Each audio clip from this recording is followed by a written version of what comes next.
This podcast is rated R for restricted. Under 17 requires accompanying parent or adult guardian. Mission 250.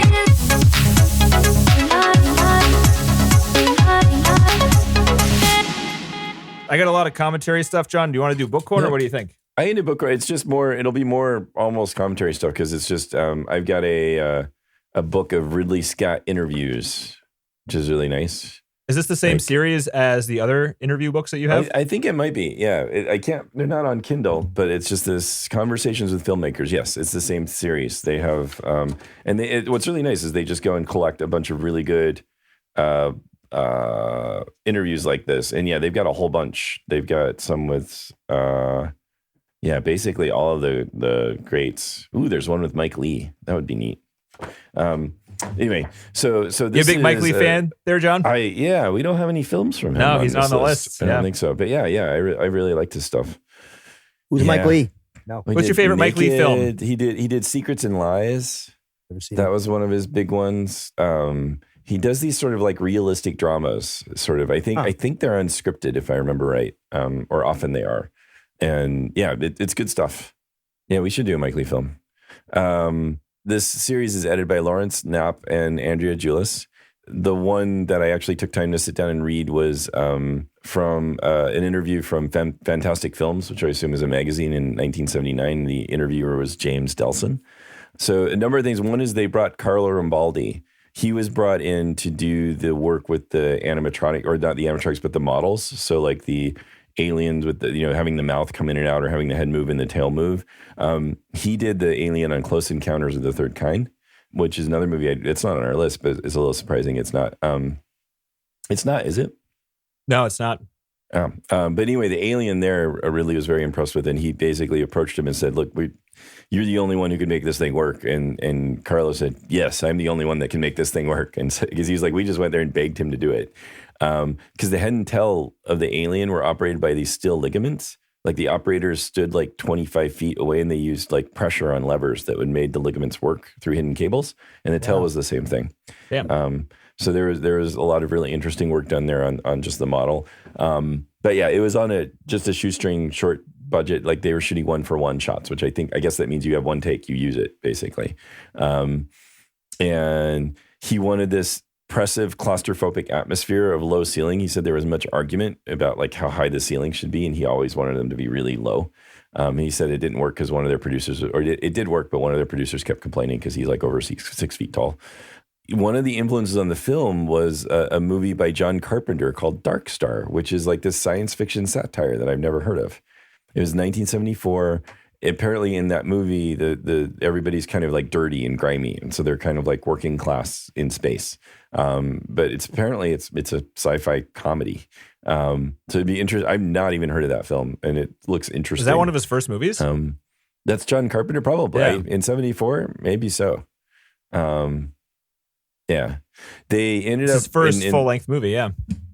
Oh, that was his very first one. First one. He did Darkstar, Assault on Precinct 13, and then Halloween. Interesting. So apparently the original effects footage was junked when they finished shooting the live action. So there's this Brian Johnson was over there working out of context. Said really like from while they were doing the live action shots, there were people that were doing the modeling shots, and basically junked most of it because he was like saying I wasn't involved and I was just seeing the dailies from it, and when I got there and looked at it all, I just had to redo most of it. So. Yeah, he's just like, he shot himself. He was trying to do something 2001, as much as he loves Star Wars, and he talks about Star Wars a lot, saying that that movie, going and seeing it in his theater and hearing the crowd respond and his own response was like something he hadn't felt since he was a kid. And it made him want to do sci-fi. It made him want to do these kinds of films that he hadn't thought of doing before. And immediately he turns around and wants to, and sees Alien. He's like, that's it. All right, cool. This is what I want to do now. But he wanted slow moving, dead silence. That he wanted to go at the same time. He really appreciated what Kubrick did in 2001.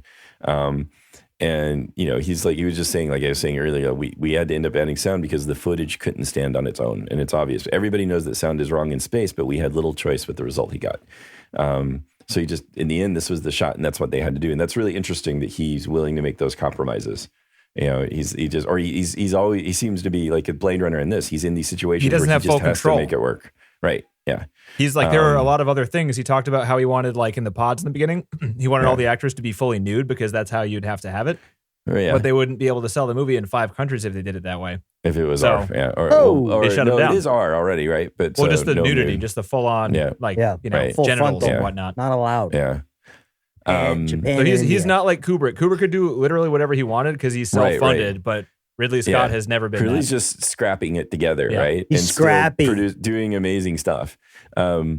So he didn't have actors come in and read for the parts because the script was so sparse. He thought it wouldn't be fair. So Drive My Car was not his thing, huh? Right? Yeah.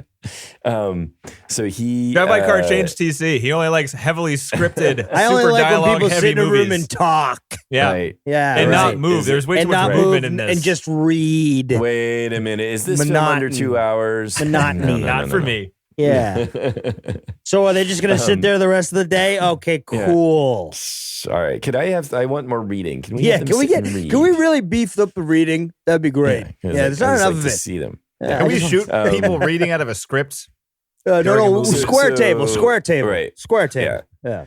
So he just had them come in then as a group for a meeting, and that's what he liked to see, like the physical attributes and how they just looked together and interacted together. And that's kind of one of the things that was kind of how he made his decisions. He went and looked at all the films of the actors that were up for the roles, and that's also part of how he made his decisions too. But he didn't do any like have them audition and just like going and doing readings of the script. Yeah, he's like saying that it was, there was some interest that there was his lead character was a woman, and why isn't there a love interest, and he just said in an earlier version of the screenplay, there was a sex scene, and he said it showed how that if you can't afford to have love affairs in deep space, and if you do, you have like these two groups aboard, and the pair are in love and the rest of the crew. He said, so part of the script showed that that's a bad idea anyway. Even though there was a sort of love scene earlier in an earlier version of the script. And in fact, like one draft of the script had 2 love scenes in it, Ripley with 2 different guys. And Scott said, I like that. And I think Sigourney Weaver liked the idea too, but the scenes came after Ken's death. Or Ken's death? I don't know, my typo. Kane's death. And that sort of flippancy there just didn't fit in with the mood at that point. So they didn't do those scenes. That's why they had Sigourney in like no clothing at the end, because that was right, just give you a little something. yeah, he's like, I guess, we need a little sex in this movie, so let's get her naked, We need huh? a little sex, so let's give her underwear 5 sizes too small. Yeah, the underwear was so small. She has no butt, and it's still the underwear's not big enough. Still to not cover fitting it. right. Yeah. Yeah. So so this is more detail on the bios. He said, so I'm working with the actors. He said, what I usually do is that even if it's for my own peace of mind, I draft a short bio of each character, and then I give it to the actors before I go work with them. And he said that you're writing this like 7-page bio for each of the characters, and he says it takes on this solidarity, and then the main characters, again, he was just saying in Alien, you've got these 7 people about whom you know nothing. And so you have to create their attitudes. And that's what he was trying to do with these bio sketches. He's like, we're not going to give you any idea of who these characters are or where they come from, not necessarily what they do, but we want to create attitudes for them in ways that how they interact so that you feel like they're like part of a crew and that you're just there seeing them acting like a crew.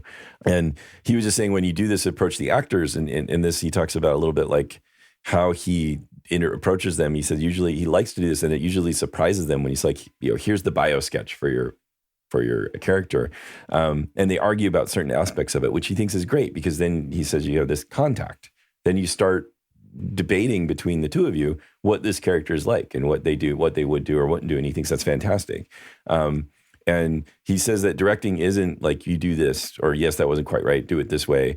That's crap, he said. You have to do something to get a relationship with the actors so you can talk to them as friends rather than employees. You want to get to the point he's a where friendly director, isn't he? He's a nice guy. He's a good that's a egg. nice says, thing. What He's he a good wants egg. is, but I think what he's practical. I think also though he's saying that, but what he wants to say is like you want to get to the point where you both have this problem, which is the scene, and how are you both going to do this scene? That's what he wants. He wants their cooperation. I mean, maybe it's all about being friendly too, but I think he wants to do this with them, and that's what he thinks makes good work. So there's a practical side of it too. I mean, It's also because he's not really focused on the acting, at least in these like earlier movies where he's doing sci-fi. Yeah. At least for Alien and Blade Runner, he's not focused on the acting. He's focused on the sets and how it looks. He's not, but and for whatever reason, in those movies, he gets great performances. There are great performances in both of those movies. It depends. I Some think- people don't like Harrison Ford in Blade Runner, and the replicant woman. You can kind of you can kind of explain it away because she's a replicant. She's a robot. Right. But Yeah. I mean, at the same time, Yeah. so is like the bad guy, and he's awesome and he's emotive, right? Well, right. No, he's insanely good. Yeah. Right. So I mean, Yeah. it's So I don't think he's consistent with actors. Early. maybe he's not consistent, but there's certainly some standouts for sure. Right. I mean, I think there's don't know no if that's the bad acting. That's not true. Every actor is overall really, really good in this movie, I think, which is the thing that really stood out to me the most watching it this time, because I've never really focused on that sort of stuff before. Now that I'm super honed in now with this podcast. Ooh, he's and, honed. Right. Since I already knew everything that was going to happen, I was like, I don't think I've ever really appreciated how good this natural interactive acting is between all these people. That's what he tries to go for, at least with this. It's like this is a crew and they're doing their work and they've been together a long time and they're probably sick of each other and annoyed and just want to go home. And he somehow kind of want to convey all of that. What about the bonus, man? And the bonus. Bonus. There was a lot of discussion of the chest buster scene that sort of was like going to make or break the movie. He felt, if that looked horrible or silly or comical, then it was going to be, it would just sort of, because that's really where things just get serious in a sense. And he said that the crew really changed after that scene too, because it Did they freaked film it them out. chronologically? No. They changed. I don't think after they that. did, but they Okay. didn't do the chest buster scene early on. He says that he wishes they had, because it might have given even more gravity to the whole film than was there, because I think he, at least from his perspective, he felt like the crew kind of sobered up after that. I I don't know how he got everyone to act like that in that scene. He's scared. They were scared. They were a little squeamish. They were icky too. They were icky. They thought it was Oh, pretty they were icky icky too. I think one of the actresses got knocked back over her chair by stage blood. They didn't keep that scene in, he said, but so it was a pretty intense scene, and the way they filmed it, and he said those reactions were pretty genuine. He thought, from the crew, or from the actors themselves. And so here's where he said, and I'll read this because it's just interesting. I'll read this word for word, because I don't think in later films we see this much talk of the actual alien and what it is. But from Scott's point of view, he says the alien has a 4-day life cycle, like an insect. The life form lived to reproduce, and in reproducing took on the characteristics of its last inhabitant and its new host. So thus the alien on board the Nostromo, the big ship where the eggs are, had the characteristics of the space jockey on the derelict and King. So the human. And if the facehugger had hit the cat, it would have been a hybrid of the space jockey and the cat. And Tall cat. Ripley blasts off from the Nostromo with the alien aboard. It's dying, which is why it moves so slowly. And she kills it, but it would have died soon anyway. It's like a butterfly. So that's him describing what he thought of the alien and its The life big cycle. fruit fly. Which I don't think we see that in the later films. I don't know about 3 because I haven't seen it, but I don't think 2 goes into that. And I don't know if I even understand the other 2 after 3, 4, and 5. I'm not sure we ever get a chance, because there's always more than one. That's not always true. There's never enough time to test that. I think that might that might be canon. I think it might be. Yeah. So I don't know. And we can, maybe we'll learn more in Aliens. I don't know. But in the What we have to do is original- go to the second AVP movie, John. I feel like that's where all the lore Oh is. my God. Well, then we have to go to the beginning and do all the Predator films. So AVP right? TC is Alien vs Ooh. Predator, and there are at least 2 of them. There might be more. I remember I'm not sure. those. Yeah, there's a new I Predator remember Did you those. watch those? prequel coming, No. I think. No. Oh, But I dear. remember No, I the did not. commercials. Yeah, I Yeah. remember the commercials and Yeah. being like, Jesus. They were grasping at straws I on saw that the one. first one of That's those in right. the theater. Ooh. Poor Was it bastard. good? What do you think, John? I think it was bad. I don't think so. I also It saw might have been Alien fun. Resurrection in the theaters, and that was also bad. But I was I'm like sure it was. really young. It was like 97 when that movie came out, so I was Oh, like, wow. I think I might have snuck Which into was- seat or is something. Resurrection 3 or is 4. that 4? Yeah. Okay. Oh, so it's like 5 and 6 that Scott did then, I guess. That's the Prometheus and whatever came Alien after Covenant. Prometheus. Yeah. Yeah, Jesus, how many there are there? so many. 6? There's 4 down, right? original ones. Right. There's Alien, Aliens, Alien 3, Alien Resurrection, and then there's Alien versus Predator, Alien versus Predator 2. That's not canon. Those count. Is that canon? It could be. Those are canon. Whatever. And then Scott comes know. back for Prometheus, which is a prequel, Right. and then Alien Covenant, which is also a prequel. And I think he's doing another one, isn't he? I don't know. I watched like Covenant on the plane and found it entertaining enough. But so in the original ending that Scott wanted, he wanted Ripley trailing after it. Untitled Alien prequel. Sorry, John. Yes. He's is. directing. It's announced. Untitled Alien prequel. All right, good for him. Yeah. So sorry. Anyway, that's okay. Back to the book corner, Denny. Back to book corner. I was excited. We're gonna have another shitty new Alien movie. Come on, Trying to TC. wrap up this book Guy's corner like here, bub. 70-something years old at this point. Come on. Come on, let him book corner. So in the original ending that Scott wanted, the alien was going to be blown out of the door of the narcissist, the shuttle, with Ripley trailing after it. He Why? The wanted Ripley narcissist? Narcissist. The Why did he Nostromo. want- Narcissus. I Why thought did is he the want shuttle. it? No, Nostromo. No, Nostromo is so the Narcissus is the shuttle that she's on. Oh. I thought. Yeah. So Okay. I there's thought you the said shuttle. narcissist. What was the reason Narcissus. for Well, wanting her to? he just he thought he wanted this kind Move of it along, outrageous TC ending. says. Move He it said along. I desperately wanted this ending. Like shooting him in the chest and letting him fly away is not enough. But he says this is one of the big lessons I've learned. You must stick with to your own mental ground. If you're sure about something, you've got to stick with it. Otherwise, people can talk you out of it. So I think he was talked out of the ending that he wanted. Oh, that sucks. And yeah. So he describes this show in Dallas where it was screened. And he like watched it as the film was going on. These were like professional moviegoers that go to the screening. Like they know when to go up and get a Coke. And he was just nervous because they were like, oh yeah, this movie's going to be in a lull here. So I'm going to go get my popcorn again or something. So he ended up like walking around the block and he would come back in and about like a half hour before the end, he came back and he saw there's like these curtains towards the back of the film. He saw like 50 people behind the curtains peeking through the curtains. Oh shit! And he just saw them just standing there. The manager said the women's bathroom is like a battleground. There are 40 women in there. There's vomit everywhere. One of the women is stuffing a towel into the speakers to try to shut out the sound that was being pumped in there. Oh wow! Wow. And then he said he was talking to the Fox executive there in the lobby, and he said, You know, I'm getting a bit, the Fox executive was saying something like, I'm getting a bit worried that we're overdoing things. This is too strong. And really I said, nonsense. We're all right. We're in good shape. And then there was this huge thud. And the usher came in face first through the doors and landed face first down on the tiles. And the manager rushed in and said, Christ, this is too much, man. And they carried the usher outside and gave him fresh air and patted his face. This is when the robot got his head knocked off. Oh, man. It Really? was too That much section was the worst? Well, for them? this is, I don't know, in that 79 in the theaters with For the a split sound, second, and, you probably thought it was a human, right? And you're just like, Yeah, oh, maybe. decapitation. So it just pretty funny that, I mean. That's a moment that you don't how forget. Well, I don't think people expected this going in. And these weren't like horror movie aficionados. Yeah, and the movie hadn't been out yet. That's like the hardest thing to kind of comprehend with all these movies is like what the impact was of them when it came out.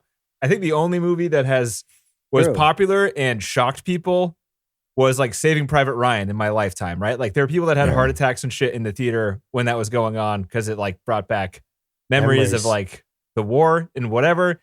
But like what else has there been since then, you know?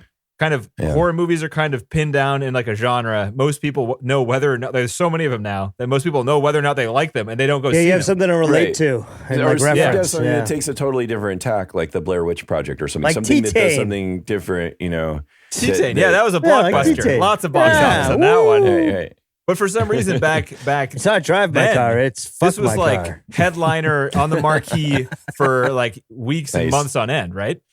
Right. Alien Was it? Like that. That's what. Oh, yeah, yeah. this was still back in It the is time a where like there blockbuster, wasn't Even so when many they got movies. ickies, they got the ickies. Everyone saw it. Yeah. People don't see horror movies in like the same groups anymore. Yeah. They don't? You know, I go to all the opening nights to horror movies and it's all not by packed. himself. It's not I'm here to packed. make a friend. Yeah, Yeah. Hey, Not the same, it's huh? fun. it's great. I mean, it's kind of cool to go on opening night and have other people like ooh and Yeah. ah in there and then go, shit. You know, that's good. You know. But it's different. Like this was. It's not the This same. was popular. This was right? like, hey, this is just a normal movie. For normal moviegoers going to go see it. It was Yeah. popular, but they just didn't know they were going to get what they got, you know, I think too at the same time. So it was popular and I don't know if people really were braced for what it was going to be like. Right. And so, I mean, and it still you works, know, right? and- TC didn't like it because it grossed him out, right? Yeah, That's it grossed pretty me the damn fuck good. out. Yeah, I was like, I don't want to watch this. I literally put it on last night and was like, I'm not watching this before bed, and then watched it today instead. He's not going to give that alien the house cleaning job he applied for. I was just like, I'm not watching this right now. I don't want to go to sleep and dream about this shit. Right. It's fucking So it's still gotcha. I don't want to. Exactly. So I'm just about done. We might have to kill that character off in this episode, TC. Yeah, it's fine. Just a bullet to the head to that whoever that character is. Short I told you to shut the fuck up, you son of a bitch. Hey, it's Timmy. It's Timmy. Hey, everyone likes Timmy. Everyone likes Timmy. Fucking double mouth fucking alien, dude. Freak me the fuck out, I tell you.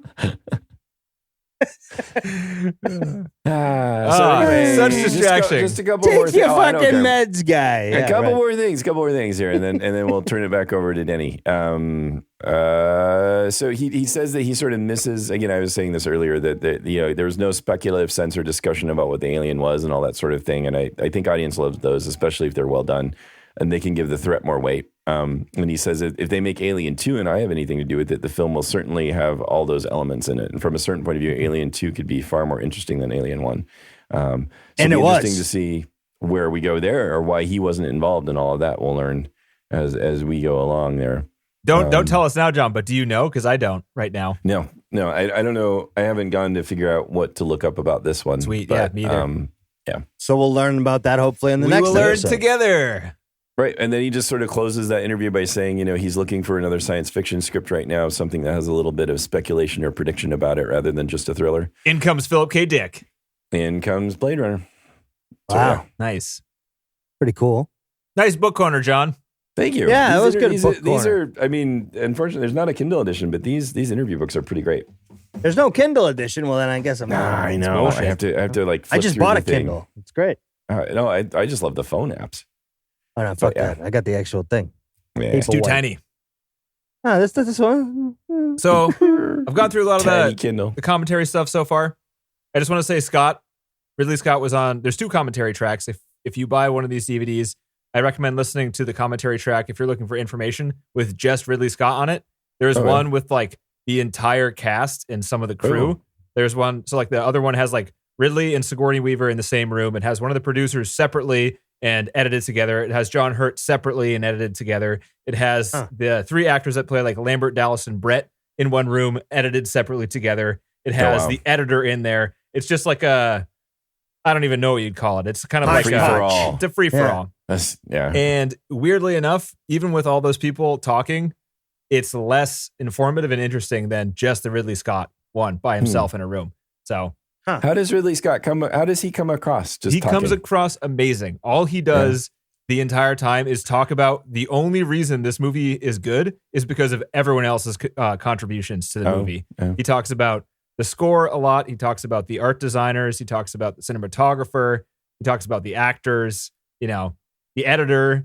He never talks about, well, I guess this is not 100% true. He does hint at what decisions were his or what suggestions were his. Probably in the context of how he tried to make something that looked like crap look better. Yes. He could tell when something looked bad, like I said before, and like he tried to fix it. He's weirdly, that's how I see him now. Like he's just the director who can judge how his low budget is preventing him from doing the things he wanted to do. And instead of still like trying to do that thing, he's like, all right, this is what we have.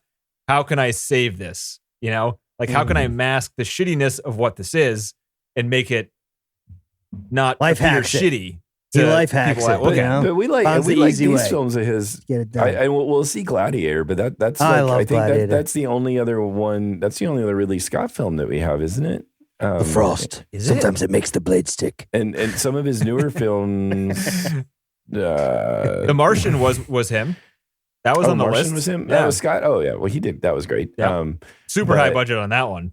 Yeah. So I don't know if I don't It's know all how CG in that one. Yeah. I wonder if again. Yeah. No, he's fine now. I'm sure he's a big name. I don't think that he has to worry so much and be under the kinds of pressure and constraints he was before.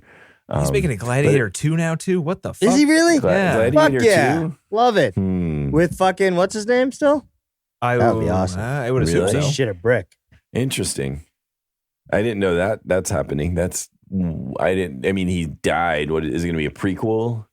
Father to a murdered son. Flashbacks, To a dude. murdered Flashbacks wife. solve everything. That's a And I will have flashback. my vengeance. in this life or the He next. didn't really die. There's only one person in the cast. Next, what I want is Braveheart 2. Oh, imagine.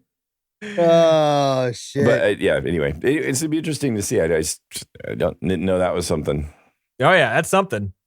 Yeah. I mean, yeah, shit. All right. So yeah, Ridley has a really good commentary track. He seems like a pretty based person. I don't know if that's he seems like a pretty interviews, he just comes across very person. straight, just straight store. Face I'm tired. Straight face stored. He's very he's very straight. He seems very straightforward. Oh, like that's what you're trying to like, say. I was confused. Straight. I couldn't even tell. As a fucking stroke. And Yeah, I can't exactly. see out of one of my eyes now. Yeah, either. right. He's Do you fluttering. smell It's toast? like, yeah, go ahead and laugh at me while my brain is bleeding Yeah. Should we inside. call the I guy? mean, Yeah. No. No, because this He's is comedy fine. gold. He's forged. Yeah.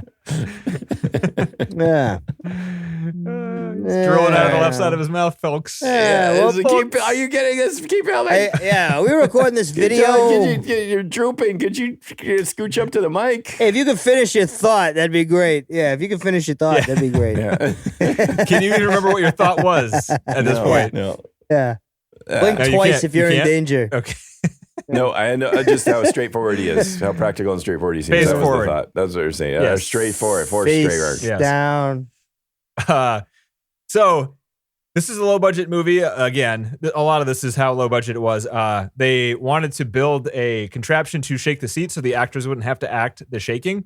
So they put paint shakers underneath the seats, but that was apparently way too much, and it like shook the shit. It was like a paint shaker. That's Ended like up a with real fucking serious thing. They ended up with a concussion and a bloody nose. Just immediate vomiting everywhere. Well, So that's not what he even said. He said it just didn't look good because everyone was just it didn't flapping look around good. way too fast. That's funny.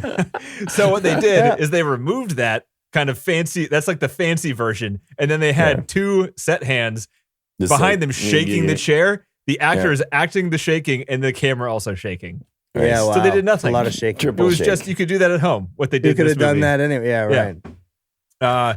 They didn't have any Turn the motion lights controls. on and off. That's it. Yeah. No motion controls back then. No like smart cameras. All of the camera movements on the spaceships and the space shots were all just on scaffolding. They just built scaffolding for the camera and like pushed it slowly with the hard lighting. The model of the ship was 4 feet long. To give you a sense of like how small that was, there was a shot where the ship lands and it's just like the foot on the rocks right before the ship explodes. That piece of set is, or that, I don't know what you call it, set object was 1 foot across. Give you a sense of scale there. The model. There you go. That's the word. Set object model. Same thing. You know? See, I found a word. There you go. The stroke's gone, stroke folks. is He's over. fine. Okay, now. He's back at full capacity. Yeah, the fastest yeah, recovery that's right. ever. Doing good. Right. Doing good. All right, straightforward. So there's a shot where they're leaving the ship. Like there's the three of them are in spacesuits and they're going down an elevator outside the ship, and they're kind of walking out of that little exterior elevator onto the surface of the planet. That shot is of 3 children.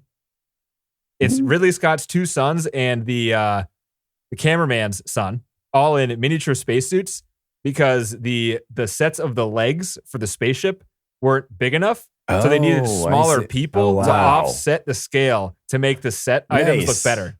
Huh. Nice. Set objects. Yeah. Set models. objects. The Set models. piece. Set Models, piece. Denny.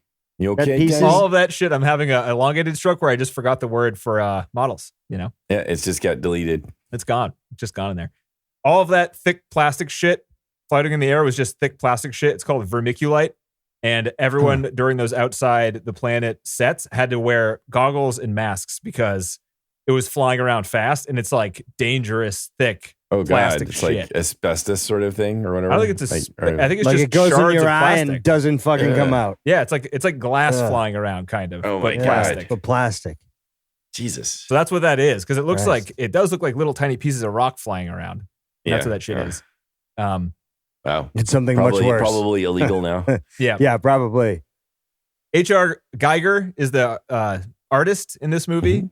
He is apparently famous for other things. The guy's a great artist. He's a pretty big weirdo. He won an Oscar for this movie for production, I think. But he had a book called the Necronomicon, I think. He kept saying Necronomicon, and I kept clicking like, is this the Evil Dead book? Is this where they got it from? Was from this guy? Or is this an actual... No. Are you looking it up right now? You look that up, John. Yeah. It's close to Necronomicon. It's one of his like he does illustrated books of like weird organic metallic robot-y looking things. Well, it's H.R. Geiger, and he's got it's the H.R. Geiger and Necronomicon. So it is the Necronomicon. Yeah. So there you go. So a lot of the models they built were out of that book. So like Ridley Scott would go through and be like, I like this little portion of this picture here. Let's model that into the ship. The alien ship was like a small portion of one of the images from that book. You can see it. It's just everything looks like weirdly organic, weird, twisted. Yeah. And he designed the alien design as well. So the egg, when they show kind of a close-up of the egg where the light goes behind it and you can see what's going on the inside, that's just Ridley Scott's hands and rubber gloves moving around. No twitching. shit. That's all it is. It's like plexiglass, water, and then rubber gloves and Ridley Scott's hands. Nice. When all that shit is dripping up off the egg, you guessed it. Is it Egg's upside down. It's upside down. It's upside down. Yeah, I got TC. I got TC. Didn't know. I do it backwards. The tail around the neck where it was tightening on the dude's neck when it was like face hugging him and stuff. Yeah. It was just a rubber tail on a piece of fishing line pulling it down. That's it. Not so tight, Joey. That's so tight. Yeah. Right. You're cutting into me, guy. The floor melting was just polystyrene and real acid. Ah, good old acid. Yeah, that's all that was. Very cheap things to get. But we'll burn a hole through the fucking ground. Jesus. Do you know what an airline is, TC? He said airline a few times. An airline? Yeah. I figured it was some kind of like air gun or something. So they used an airline for the blood coming out of his like shirt when it like exploded in blood but didn't break through the shirt. He said that was done with an airline. So let's look it up. I guess just like I don't know. I was sound guy. A tube that you pump blood through. It sounds like an air gun, right? Just like it's probably like a little like a squib, but like through a tube, maybe. Yeah, right. That's what I'm guessing. Yeah, I have no idea. That whole first take where they were pinning him down and stuff, and that thing shoots out of him. That's all one single take. They didn't shoot it twice, as I assumed. I don't know if it was like no time or they knew they got it, but that was all one take. But when they switched to when they're holding him down and the alien pops out of his chest, that's a different take because they had this contraption that was kind of like a Jabba the Hutt type of thing where he was in the table with his head normal, but his body was twisted back in an S movement to hide underneath the table. And then they had like a prosthetic chest that mimicked his chest. And then there was a guy underneath the table with him that had a little puppet of the alien that was like on a little single trigger gun device that would move the mouth up and down that shoved the alien up through the prosthetic chest from underneath the table. And that's that shot of the alien coming out of his chest. So that was very uncomfortable for the actor, Don Hurt. Yeah. Again, he was saying he did it like put up with a lot. Yeah. Don did. They made up a lot of the dialogue on the spot on the day. They kind of shifted the plot because of like the acting on the day. It was like a seat of the pants production. It's crazy how focused and simple it seems, but it was like everyone was just kind of rolling with things. They're just riffing. Yeah. The face melting thing where they melt Ash's face, the doctor, he was talking about how like what they did was free basically. And these days it would cost $1 million to build a model to burn. But what they did was they just took the mask they had when they were propping up the mask for him, like on the ground.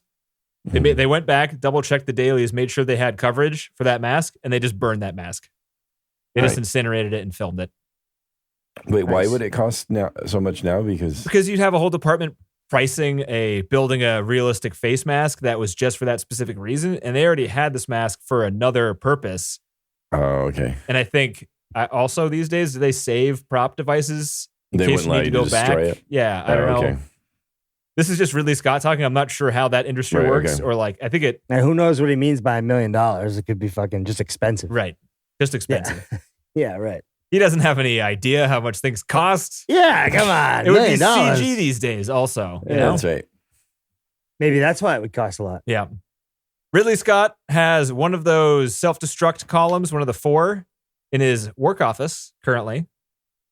Someone stole it. So, you know, like at the end when they're doing self-destruction, you just pull the 4 columns out of that little box thing. One of those things? Yeah. Oh, that's such a weird looking device. Yeah. Like, how is that? Why does it work that way? Why can't you just complicated push some buttons and enter a code? You couldn't do it by accident.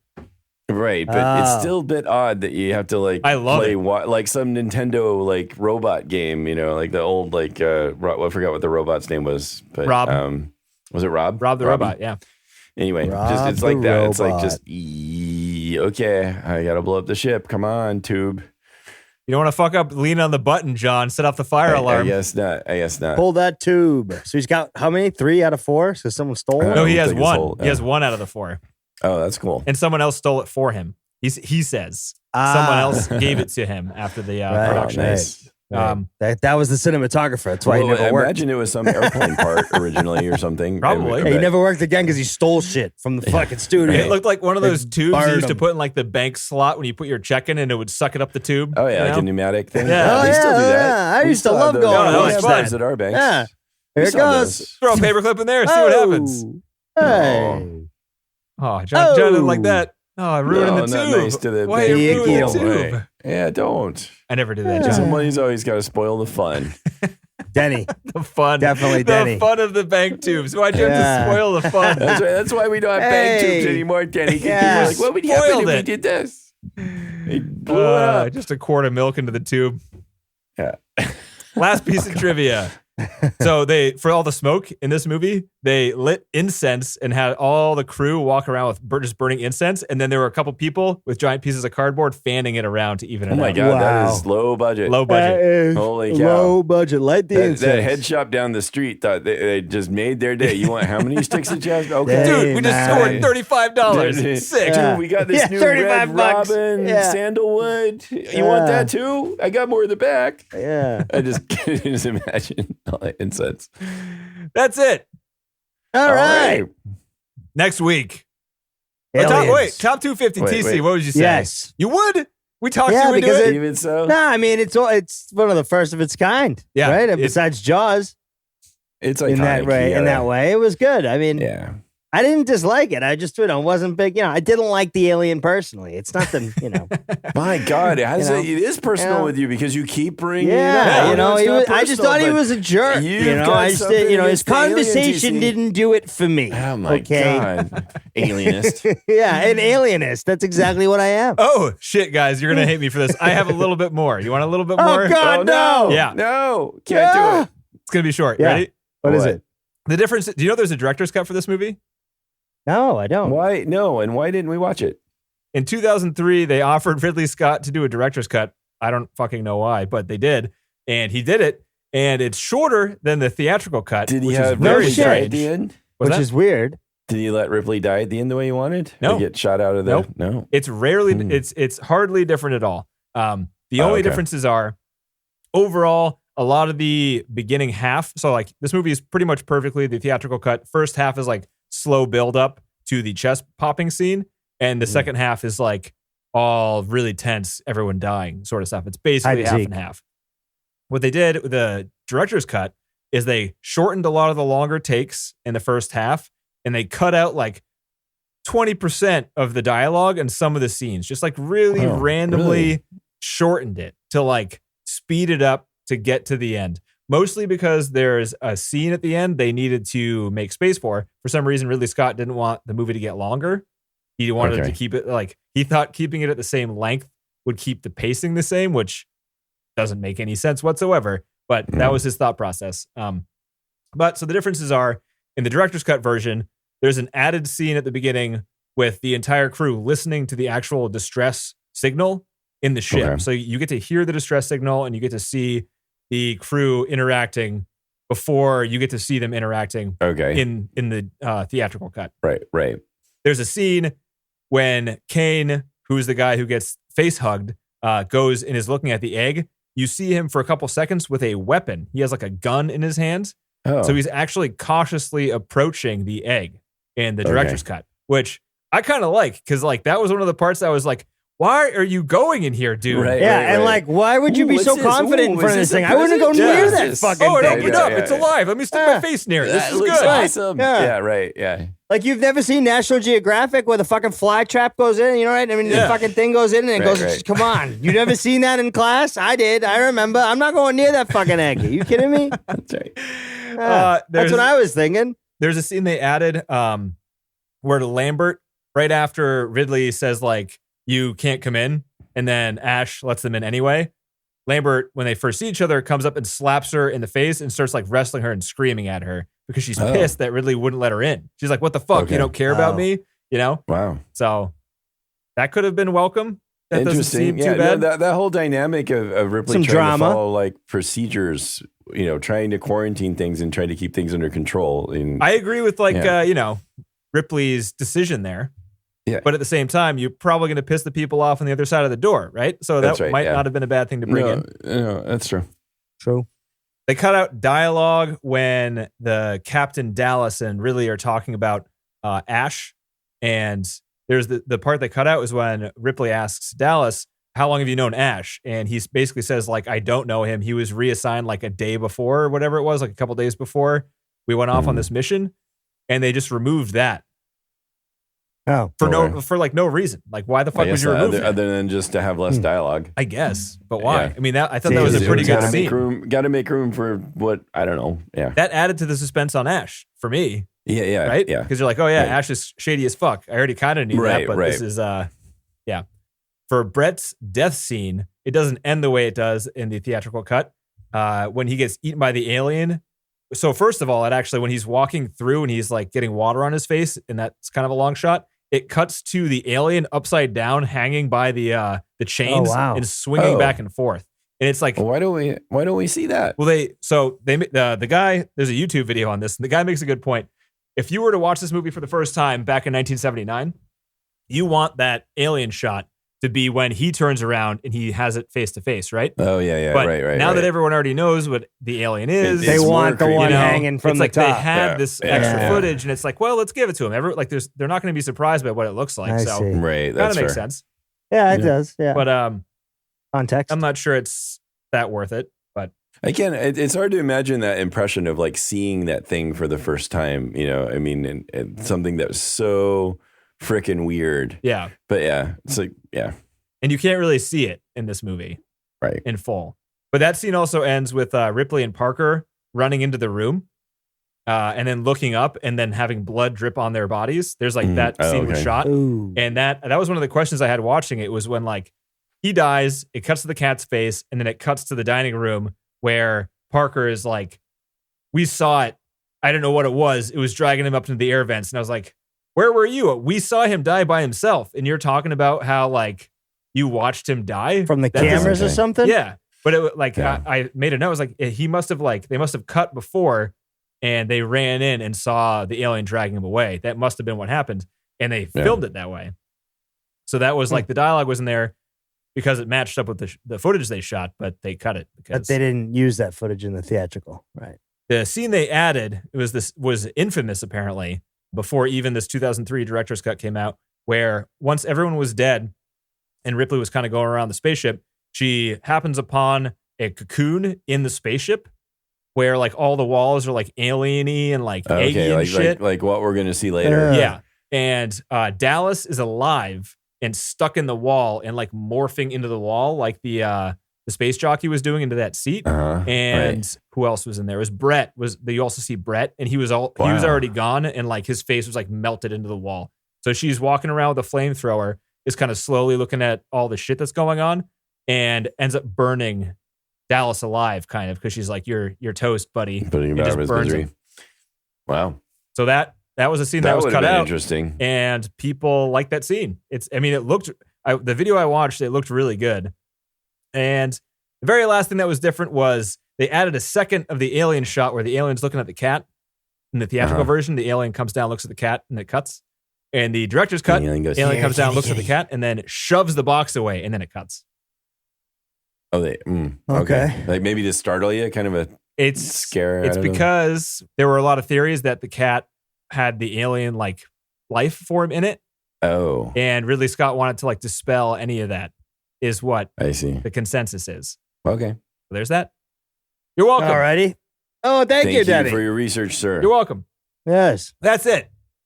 So next week, what are we watching guys, next week? Not just one alien, but plural aliens. 2 aliens. Aliens, comma, 2. Comma, 2. I get to get ickied out again. You do get to icky. This is James Cameron. Oh, lots of icky, man. Oh. You're good, TZ. You'll be fine. You're in a lot of icky. This one it's not too long. It's only 2 hours and 17 minutes. Not too bad. Oh, only. That's fucking It's jump got change. Bill Paxton Welcome in back. here.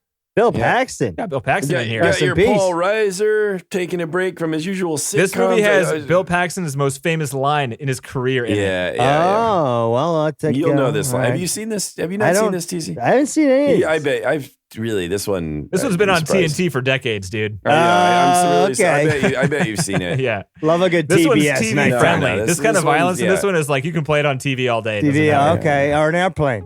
One of You can those. play it on an Yeah. airplane. That's right. Airplane. Right. Can always do that. Yeah. Sweet. All right, boys. There we go. Aliens. times. Next week. Yeah. Yep. More of them. Yeah. Double